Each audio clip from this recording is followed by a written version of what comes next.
comes from private firms and government agencies. The demand for labor is called a derived demand, which is a type of demand that is set by a demand for another good or service. The productivity of labor is the quantity of output produced by a unit of labor. Supply comes from people being willing to work for wages. For example, the higher the pay, the higher the supply. When supply and demand for labor meet, there is the equilibrium wage, the wage rate or price of labor services that is set when the supply of workers meets the demand for workers in the labor market.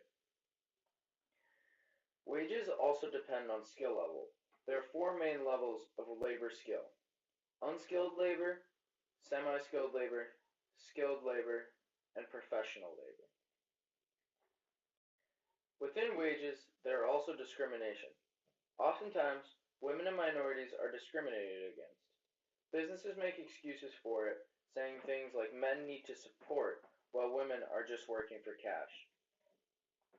The government has passed laws to help out. The Equal Pay Act of 1963 said that males and females performing the same job must get the same wage. The Civil Rights Act of 1964 prohibits job discrimination based on race, sex, color, religion, or nationality.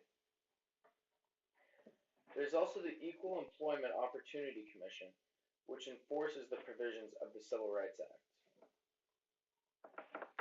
There are three main factors for accounting for the women's earning gap. The first is women's work. Oftentimes, women are discouraged from going into high-paying professions, which holds them back. The second is human capital. Women have oftentimes had less education and training than men, which leaves them less eligible for high-paying jobs. And third is women's career paths.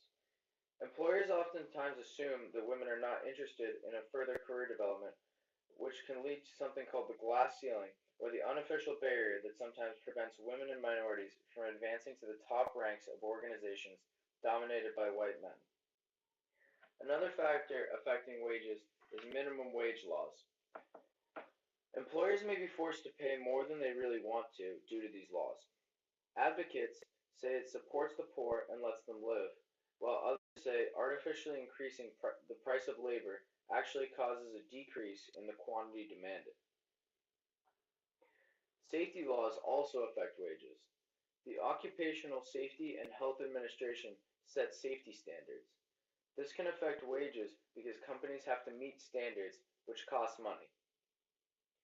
People are also willing to work for less if they're working in a safe environment. Employers will also respond to wage levels. Employers will use human labor in countries where labor is cheap, but will use machinery in countries where labor costs are high. Controversy over wages has led to the development of labor unions, which is an organization of workers that tries to improve working conditions, wages, and benefits for all its members.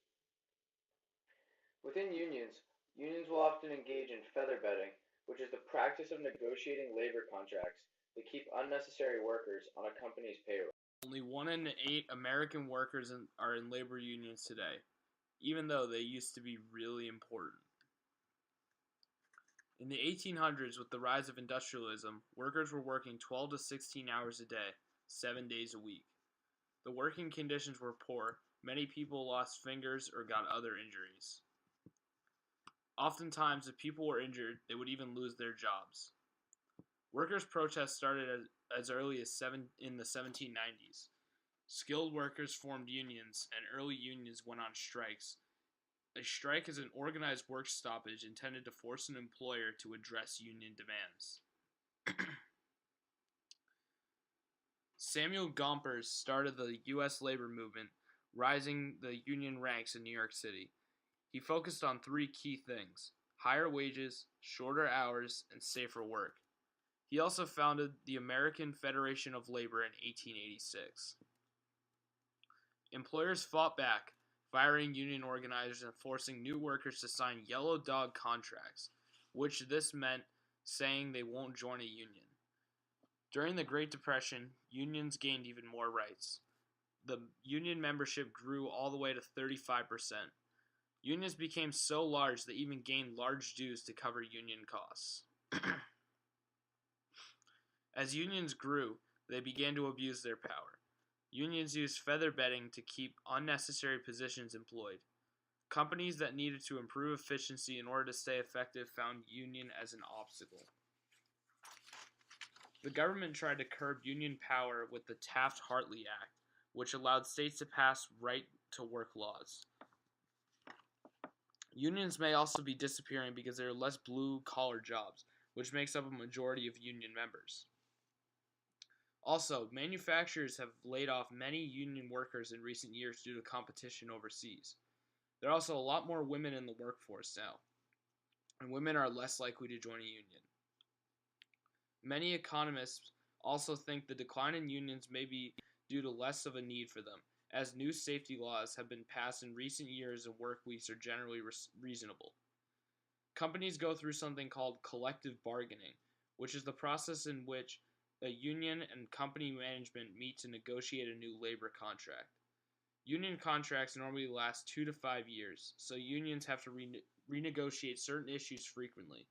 These include wages and benefits, working conditions, and job security. When a deadlock in negotiations occur, tensions can escalate.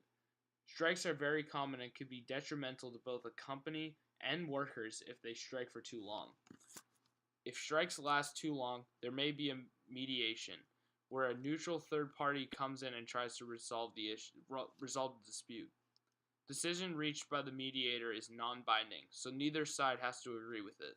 But sometimes there will be an arbitration, where a neutral third party imposes a decision that is legally